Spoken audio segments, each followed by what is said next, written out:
In diesem Video zeige ich dir, wie du dein neues Samsung Galaxy Z Flip 5 einrichtest und deine alten Daten auf das neue Gerät kopierst. Zum Einschalten halten wir einfach den Power-Button hier lange gedrückt und dann startet das Smartphone.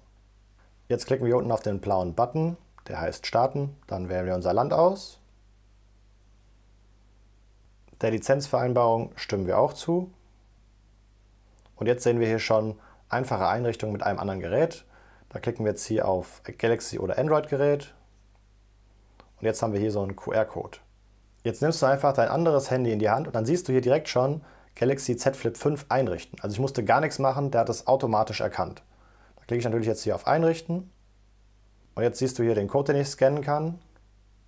Zack, geht auch super schnell. Jetzt entsperre ich noch kurz. Und jetzt finden sich die beiden Geräte. Jetzt starten wir das Gerät hier neu. Und legen das alte Handy nochmal weg. Also jetzt fragt er uns direkt nach der SIM-Karte. Ich mache das immer ganz am Ende, nachdem das Handy eingerichtet ist. Also gehen wir jetzt auf Später einrichten. Jetzt werden wir schon gefragt, ob wir die alten Daten kopieren wollen. Genau, das wollen wir. Jetzt müssen wir erstmal Smart Switch runterladen und erteilen dem hier alle Rechte. Ich wähle jetzt hier eine drahtlose Übertragung. Wenn du wirklich viele Daten hast, kannst du ja auch ein Kabel nehmen, dann geht es ein bisschen schneller. Und jetzt connecten sich die beiden Handys. Und jetzt kann ich hier auswählen, was alles kopiert werden soll. Entweder ich wähle alles aus, dann sehen wir hier, wie lange das dauert und wie viele Gigabyte das sind.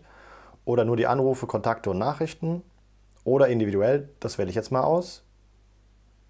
Und dann kann ich hier alles manuell selektieren, was ich kopiert haben möchte. Wenn du bei Apps hier auf diesen Pfeil gehst, kannst du auch ganz genau auswählen, welche Apps mitkopiert werden sollen. Da kannst du jetzt sagen, HomeUp und Wonderland will ich gar nicht, aber WhatsApp auf jeden Fall. Und so kannst du dir dann deine Apps genau aussuchen. Nachdem du dann alles ausgewählt hast, klickst du auf Übertragen. Die WhatsApp-Nachrichten musst du manuell kopieren, aber das ist auch ganz easy, keine Sorge. Das zeige ich dir auch noch gleich. Also klicken wir hier auf Weiter und jetzt werden unsere Daten auf das neue Z Flip 5 übertragen. So, das ging jetzt bei mir richtig schnell. Die Daten werden aber noch im Hintergrund übertragen, deswegen lege ich das Handy jetzt mal hier zur Seite und lasse es auch an. Jetzt kommen wir hier zu den Google-Diensten. Da kannst du alles aktiviert lassen, bis auf die Nutzerdaten. Die möchte ich eigentlich nicht mitsenden. Deswegen deaktiviere ich die immer und gehe dann hier unten auf Akzeptieren. Jetzt kannst du deine präferierte Suchmaschine auswählen. Entweder Google hier oder, was ich dir auch empfehlen kann, seit neuestem Bing, weil da hast du nämlich die KI von ChatGPT integriert. Das heißt, du kannst also auch mit Hilfe der künstlichen Intelligenz im Internet suchen. Das bietet schon einige Vorteile. Ich bleibe aber jetzt mal hier bei Google. Jetzt kommen wir zum Schutz des Telefons, also zum Fingerscanner. Deswegen klicke ich hier auf Fingerabdrücke, klicke auf Weiter, wähle einen PIN. Hier wähle ich einen PIN und ganz wichtig, klicke ich auch noch das hier an, damit ich nicht immer auf Bestätigen klicken muss, wenn ich den PIN eingegeben habe. Und jetzt wird der Fingerscanner aktiviert. Hier rechts sehen wir ihn, da halten wir jetzt einfach den Finger drauf und heben den jetzt mal wieder an und ab. Die Position dabei ein bisschen variieren, so dass alles abgescannt wird. Und dann war es das. Hier kannst du noch aktivieren, ob du den Google Sprachassistenten mit deiner Sprache aktivieren möchtest, wenn du dieses Codewort hier oben sagst. Ich klicke jetzt mal auf Überspringen. Das hier ist die Nachfrage, ob du den Google Assistenten aktivieren möchtest, wenn das Handy gesperrt ist. Das überspringe ich jetzt auch. Dann haben wir hier das Samsung Wallet, das überspringe ich jetzt auch. Die Samsung Dienste, die akzeptiere ich jetzt alle. Und dann sehen wir hier nochmal einen kleinen Warnhinweis für unser Handy. Beim Innendisplay solltest du wirklich aufpassen, dass du hier mit sorgfältig umgehst. Das ist ja schon nicht ganz so hart wie richtiges Glas, obwohl da ja auch Glas eingearbeitet ist. Und du willst ja, dass das Display möglichst lange überlebt. Da kannst du dir die Sachen hier einfach mal durchlesen und dann auf Weiter klicken. So, und das war's. Jetzt sind wir startklar. Wir klicken auf Beenden und kommen jetzt in unseren Homescreen. Wenn wir jetzt das alte Handy nochmal nehmen, dann siehst du, werden da weiterhin die Daten übertragen. Das läuft alles im Hintergrund ab. Schau also, dass du bei deinem alten Handy auch noch genug Akku hast. Und ansonsten musst du jetzt erstmal ein bisschen warten, bis bei deinem neuen Handy die ganzen Sachen auch runtergeladen sind. Wenn wir hier mal runterscrollen, dann siehst du hier, die Daten werden noch übertragen. Wir sind jetzt bei 36%. Die Apps werden jetzt installiert. Das dauert also jetzt noch ein bisschen. Gib dem Handy also nochmal ein bisschen Zeit, damit sich alles einrichtet und dann bist du schon startklar. Es gibt allerdings ein paar Dinge, die ich als allererstes immer sofort einstellen würde. Wenn du wissen willst, was für Einstellungen das sind, dann schau dir mal mein nächstes Video dazu an. Ich verlinke es dir unten in der Beschreibung oder hier oben im i.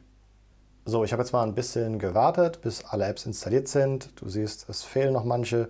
Falls manche Apps bei dir immer noch ausgegraut sind, dann geh einfach mal in den Play Store, oben rechts, und dann hier auf Apps und Geräte verwalten. Und jetzt siehst du hier, 58 Updates sind verfügbar. Da klickst du einfach auf Alle aktualisieren und dann updatet er auch nochmal die Apps auf den allerneuesten Stand. Jetzt möchte ich mit dir aber noch über die SIM-Karte und WhatsApp sprechen. Also die SIM-Karte wechseln wir jetzt immer noch nicht. Wir wollen ja zuerst noch unsere WhatsApp-Chats kopieren. Und wenn ich jetzt hier mal auf dem neuen Handy in WhatsApp gehe, dann sehen wir, hier ist noch gar nichts gemacht. Deswegen gehen wir jetzt erst bei unserem alten Handy mit der alten SIM-Karte in WhatsApp. Jetzt klickst du hier oben auf die 3 Punkte und wählst Einstellung. Dann gehst du zu Chats und ganz unten zu Chat Backup. Da klickst du jetzt hier auf Sichern und dann werden deine Nachrichten und Chats in der Google Cloud gesichert. Das geht in der Regel ziemlich schnell. Wenn es dann abgeschlossen ist, wirst du es hier dann auch sehen. Dann nochmal ein kleiner Tipp von mir, warte nochmal 5 Minuten, bis es wirklich auch im Server angekommen ist und erst dann gehen wir zu unserem neuen Handy. Jetzt nämlich erst würde ich die SIM-Karte von deinem alten Handy rausnehmen und in dein neues Handy reinstecken. Dann wartest du auch nochmal 5 Minuten, bis du wirklich Netzempfang hast. Und erst dann gehst du in WhatsApp, wählst dann hier die Sprache aus, gibst deine Nummer an und kannst dann im nächsten Bildschirm dein Backup, was du gerade eben erst gemacht hast, auswählen. Und wenn du das dann machst, dann werden auch deine alten Chats komplett auf das neue Handy mit übertragen. Es gibt noch eine andere Möglichkeit, wenn du beide Handys behalten möchtest, du also deine WhatsApp-Chats auf 2 Handys nutzen möchtest, dann kannst du hier bei deinem neuen Handy auch einfach auf die 3 Punkte klicken. Dann gehst du auf mit bestehendem Konto verknüpfen. Und jetzt gehst du bei deinem alten Handy in WhatsApp, klickst hier oben auf die 3 Punkte und gehst auf verknüpfte Geräte. Dann klickst du auf Gerät hinzufügen und die Kamera startet. Dann kannst du einfach den Code hier abscannen und dann hast du auf deinem neuen Handy auch deine ganzen WhatsApp-Chats. Das solltest du allerdings nur machen, wenn du das alte Handy auch noch mit benutzt. Wenn du das alte Handy dann jetzt verkaufst, dann musst du dich hier schon nochmal richtig anmelden. Und falls du noch mehr Hilfe brauchst, dann schau mal bei meinem Samsung Galaxy Einsteigerkurs. Ich habe über 60 Videos aufgenommen, wo ich dir alles zu deinem neuen Samsung-Handy erkläre. Da zeige ich dir nicht nur den Einrichtungsprozess, auch wenn du von Apple kommst, sondern auch, wie du automatische Backups erstellst, damit du nie wieder deine Kontakte und Daten verlierst, wie die ganzen Samsung-Apps funktionieren, wie du das Maximum aus deiner Kamera rausholst und die allerbesten Tipps und Tricks von mir für dich. Natürlich musst du auch nicht alle 60 Videos angucken, du kannst auch nur die Videos anschauen, die dich interessieren. Falls das also auch interessant für dich ist, dann schau mal in der Beschreibung, ich verlinke dir den Kurs auch dort. Aktuell ist er sogar noch reduziert, da lohnt es sich zuzuschlagen. Wenn du noch Fragen hast, schreib es mir gerne in die Kommentare. Und falls dir das Video gefallen hat, gib mir gerne einen Daumen hoch, damit du auch meine weiteren Z Flip 5 Videos nicht verpasst. Folg mir auch gerne auf Social Media für mehr Wahnsinn und Behind the Scenes. Alle Links findest du in der Beschreibung. Jetzt kannst du links klicken, da kommst du zu den Top 10 Dingen, die du bei deinem neuen Z Flip 5 unbedingt einstellen solltest. Oder klicke rechts, da kommst du zu meinem Galaxy Einsteigerkurs. Na los, klick drauf, es lohnt sich.